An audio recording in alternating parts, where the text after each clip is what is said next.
We're honouring the holly, messing with the mistletoe and scaring the bejesus out of the Welsh. I'm Matt and this is the Spectred Isle.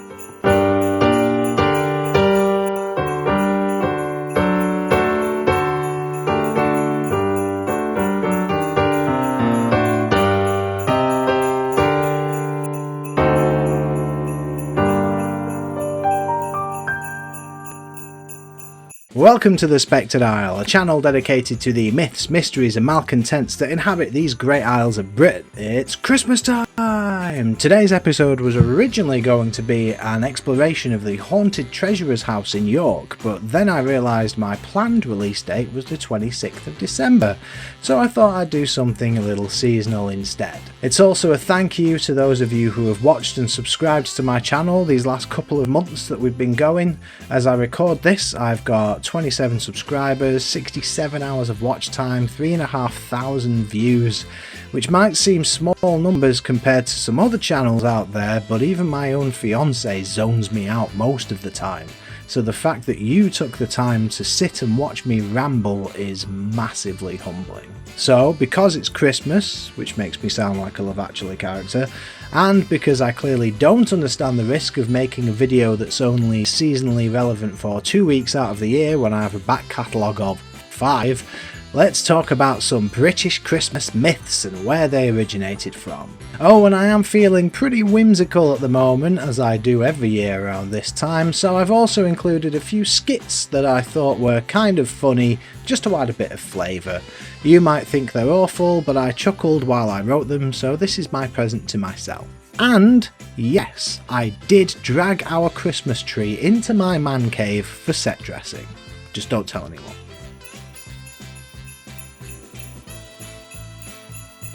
We'll start with our most pagan-y of the pagan Christmas myths, and to be honest I shouldn't really be saying Christmas because this myth is allegedly one which comes well before Christianity came along. It's long been agreed and understood that the Christmas period in late December wasn't in line with the actual birth of Jesus. I think the current consensus that he was probably born in around July. But when trying to convert pagans to Christianity, the religious celebrations were realigned to fit with existing pagan festivals, so their transition into a new faith would be smoother and a bit more comfortable. Pagan celebration in December, particularly on or around the 25th, is all to do with the sun. As I said in my Stonehenge video, the sun was pretty important in the lives of our ancestors, and in the lead up to what we know as the 22nd of December, the sun keeps rising later, setting earlier, a concerning trend. Once we get to around the 25th, however, it becomes clear that that process is reversing. The days are gradually getting longer again, and it's time for a celebration. Now, I've never met a Celt who couldn't personify a natural process, so obviously the cycle of summer and winter, as well as the death and regrowth of plants and trees and the cooling and warming temperatures, was turned into the never-ending battle for dominance between the Holly King in winter and the Oak King in the summer. Now, the funny thing is, there isn't actually much in the way of any evidence that this was a pagan belief. In fact, the first time this is brought up was in 1890 in James George Fraser's book The Golden Bough. Fraser was an anthropologist, and this book was his seminal piece around comparative mythology, a concept I have explained in the script for my Wild Hunt video, which I've already written but you won't see for another 2 or 3 months, so if you're patient, you'll know what I'm talking about. To get to the point though, he clearly collated a lot of word-of-mouth stories and scraps and fragments of existing text to put together this definitive textbook of pagan beliefs. So even though we don't have any evidence beyond the 19th century, which was when pagan beliefs and rituals were highly romanticised by the academics and artists of the day, maybe the scraps Fraser found were a hint of an older belief. Either way, it's believed by many that the association of holly with Christmas and adorning your homes with it during the season stems from an old tradition of honouring the Holly King's victory over the Oak King to keep his favour during the harsh winter months. One last point to make, the Holly King and Oak King are also said to be represented by birds, wrens for the Oak King, the Holly King by robins, presumably in some way of the pagans explaining why you see so many of them around at this time of year. Thank you for calling the RSPCA or through to Matt. How can I help? We don't really provide veterinary information here. What exactly is your question? Well, I don't think I need medical training to advise you that no. As far as I'm aware, there is no evidence of bioluminescence in reindeer. You've found evidence? On his nose? That could be a tumour or something. You need to take him to the vet. Sorry, you're going to use it? Use it for what? What? Sorry, did you say a sleigh? What, like headlights? For when you fly? Okay, this is clearly a joke. Well done, very funny, you got me. What? Well, put me on your naughty list. I don't know what that is. Go on, put it on it. I don't know who you are. Yeah, alright. Ho ho ho to you too, bellend.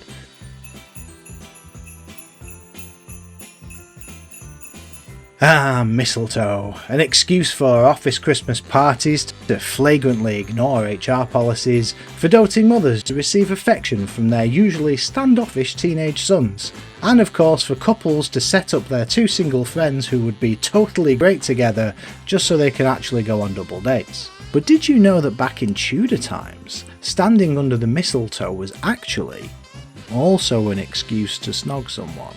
The tradition of a kissing bough comes from the Middle Ages, though it wasn't quite as saucy then. Twine and branches were wound together in a ball where they would then place a clay figure of baby Jesus in the middle. These would be hung on the ceiling, and those who passed under them would be granted blessings and seasonal luck.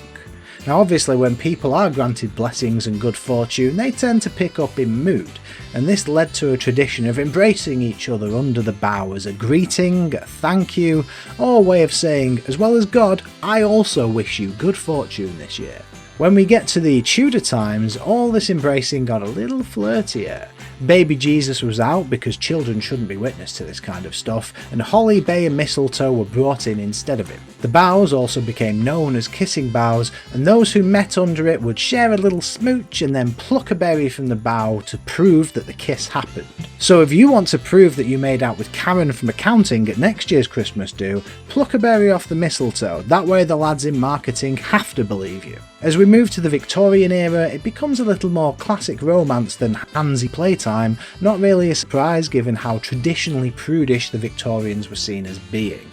The kissing bough was used at dances where single women stood under it waiting for potential suitors to ask them for a dance. Why mistletoe? Well, since way back in the pagan days, mistletoe has been seen as a fertility symbol. According to the Norse sagas, there's a story where Frigga named the plant sacred and decreed that anyone who stood beneath it could not be harmed and instead could only be kissed, which may well have been the reason that the move from embracing to kissing occurred when the bough started adding mistletoe to it. Ancient Greeks believed mistletoe acted as a defence against hell, and the Celts would hang it in doorways as a sign of peace and welcome. Nowadays we've done away with the bough entirely and of course just use the mistletoe, traditionally in a doorway as a way of welcoming guests with a kiss or copping off with that girl you fancied all year. Interestingly, in Victorian times the bough was also wound around a potato, which may be the origin of the modern tradition up north where buying a lass a portion of chips after a night out is a guaranteed pulling technique. Hey, you right mate? How's your Christmas going? Yeah, same, too fast. Only 4 days left already, it's madness. Well, this is what I'm calling about, right? So I know she's my true love and everything, but I think she's insane. I wish it was more birds, mate. Well, technically it is, right? Okay, get this. So she buys me, today, everything she's already bought me. Like she'd forgotten she'd given it to me yesterday and the day before and so on. Yeah, there's so many birds in my house, my carpet is ruined. I'm beginning to think those nice rings she got me aren't real gold because I've got about 20 of them now. The garden's full of pear trees. If she gets me any more, I don't know where they're going. No, but it's worse today, right? Today, she's bought me 8 maids of milking. 8 milkmaids, yeah. I don't know why I said it like that now. No, real. Sat in my living room right now. 8 women whose job it is to milk cows. What is that about? I don't even drink tea. I don't. Well, yeah, I do eat a lot of cereal, but... Well, yeah, I suppose like when I'm making cheese sauce... Look, it's not about the milk, right? It's not about the milk. She's gifted me 8 human beings. Can you do that? Well, that's it. We've still got 4 more days to go. If she's moved on to humans already... Well, like the last few days, there's been noises in the garage. Sounds a lot like pipe and drum music. Oh my god, that's a point. If she keeps doing what she's been doing, tomorrow she might make me 8 more. I'll have like 40 maids of milking by the end... milkmaids, 40 milkmaids by the end of Christmas. Why are you so hung up on the milk? My true love is a slave trader.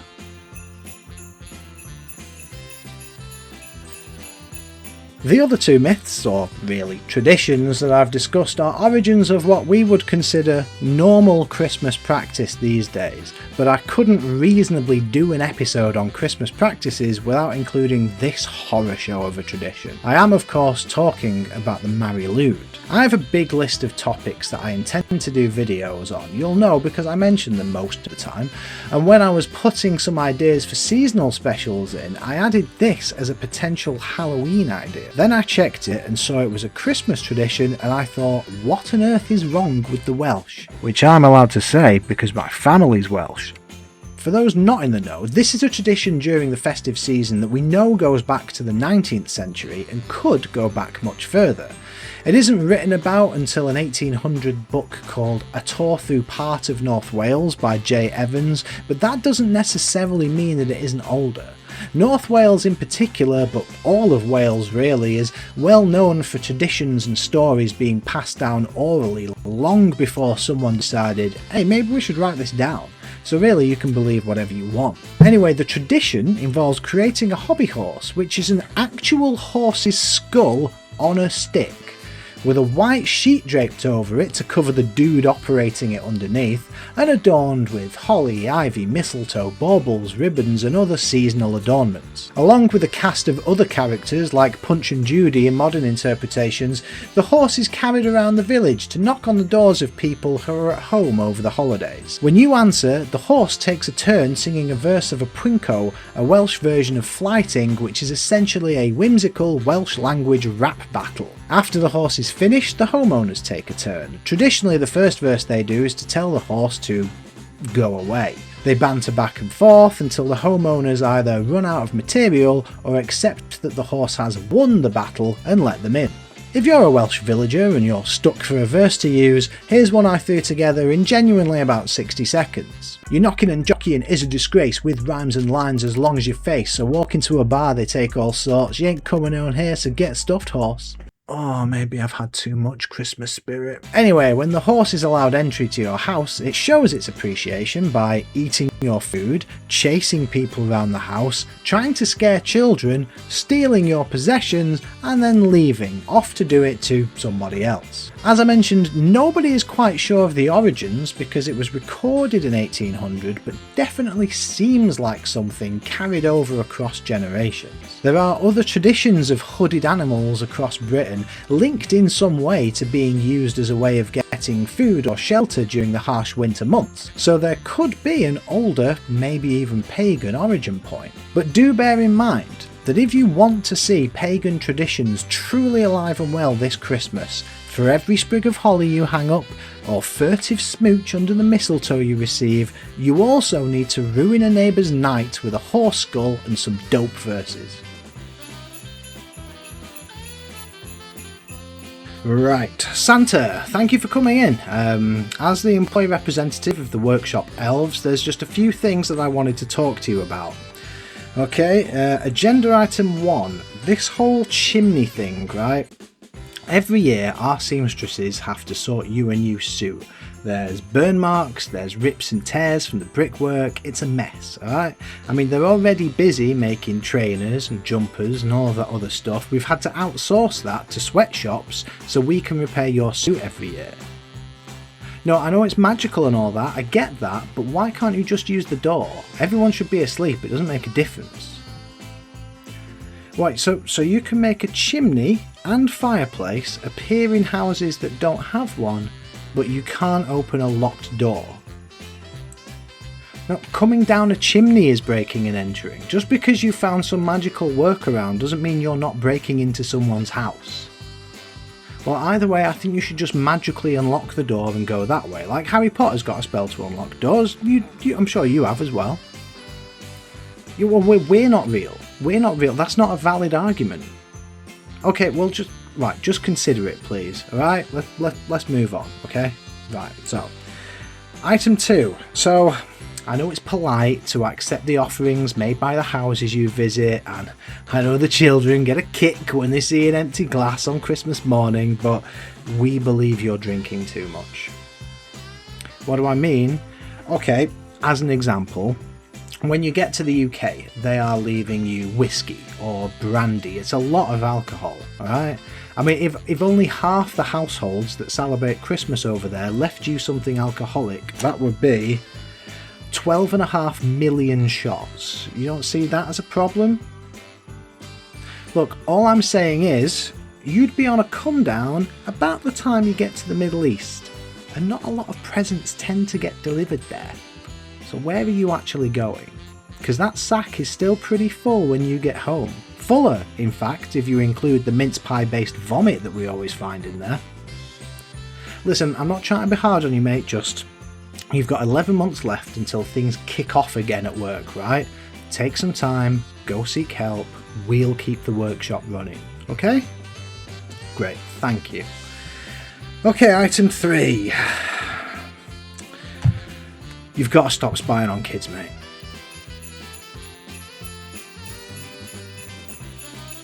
So there we go, a few Christmas traditions and their origins, as well as a few skits that prove that a couple of weeks off work is definitely necessary for me. Naturally, it's up to you whether you choose to adopt these pagan traditions as your own or not, or even if you choose to celebrate Christmas, or indeed any seasonal religious festival. But at this time of year, it always seems like the world is filled with a bit of magic and mystery, so I hope you have a great season regardless. Stay holly, stay jolly, and have a good one.